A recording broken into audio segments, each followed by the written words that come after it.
আজ আমরা শুনব ছোট্ট আহমদের ইমানে ভরা গল্প।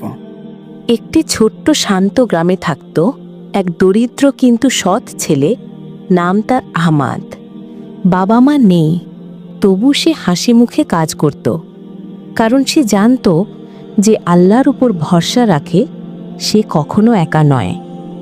একদিন ফেরার পথে সে মাটিতে দেখতে পেল একটি সোনার থলি। খুলে দেখে ভেতরে অনেক স্বর্ণমুদ্রা। মুহূর্তের জন্য মনে হলো এগুলো নিলে আমার দারিদ্র্য শেষ, কিন্তু সে নিজেই বলল, না, আল্লাহ সব দেখছেন, অন্যের জিনিস নিজের করা অন্যায়। সে থলিটা নিয়ে মসজিদের ইমাম সাহেবের কাছে গেল। ইমাম ঘোষণা করলেন, যে তার হারানো থলি খুঁজছেন তিনি আসুন। কিছুক্ষণ পর এক বৃদ্ধ লোক কাঁদতে কাঁদতে এলেন। আহমাদ থলিটা ফেরত দিল। বৃদ্ধের চোখে পানি এসে গেল। বৃদ্ধ বললেন, বাবা, তুমি সত্যিকারের মুসলমান সন্তান।